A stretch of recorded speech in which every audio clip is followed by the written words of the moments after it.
Well, it's a beautiful place. We arrived yesterday, and everybody here has been so friendly and so open, and this park looks beautiful. And I know that the group that I'm bringing is really going to enjoy it because they're all cooped up in New York now, and so they're gonna love it here. I'm not sure I would know how to totally describe myself in one way. I think that, like many musicians, I'm a combination of many things. When I was growing up, I was practicing a lot of piano, and I think my goal was to become a jazz musician. But in my studies and playing a lot of classical music, studying classical composition, I got drawn into that world.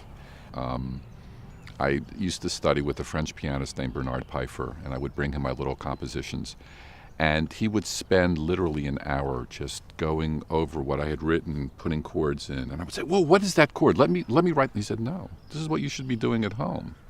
And just seeing how somebody could take one line of music and reharmonize it 20 different ways, it just expanded my mind to see this is what it means to work on music. Or I remember seeing the Concord String Quartet in George Rochberg's home, rehearsing his music. And they were fanatic. They used to play for 8 or 9 hours a day and just work so hard. Again, this idea that people were so committed that they would play music that hard and really discuss it and argue with it and get into it. I just thought this is what I want to do. And I guess in '96, I got a chance to play live to a documentary about Mahler's music.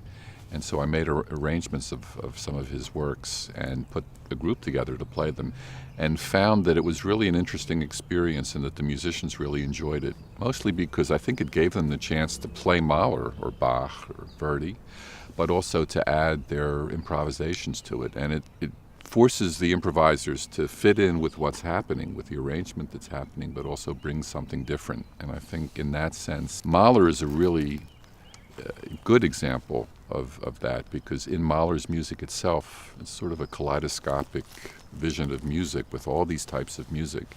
And so in a way, our arrangements and improvisations take that variety of music and amplify it even more. And I think also as a pianist, you have the opportunity to play many different types of music, which I did when I was growing up, everything from gospel music, playing with singers, playing for dancers, and it just broadens your ideas. The barriers between all these genres and styles are sort of artificial, especially if you grow up as a music fanatic, buying a lot of records.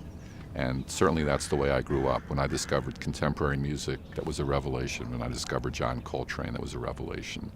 When I went and heard Jimi Hendrix play or Zappa, I mean, these were all experiences that I remember very well. And even though I was aware, even back then, that, people that like this type of music aren't supposed to like this music, to me that seemed very arbitrary. And then in a way you suspend all that and you just go to work and see what you come up with. And a lot of it has to do who you're writing for and who you're playing with. But if you're sort of in a situation where you can make an arrangement for a group or what we're going to be presenting at Ojai, then the way that you act as a composer is slightly different. You have to create sort of a vehicle for that improvisation to happen. And I'm sure that the group that I'm bringing, mostly New Yorkers, are going to really love playing out here. For an enthusiastic and very, well-informed audience, and people that are really into hearing new things. And for musicians, that's very inspiring.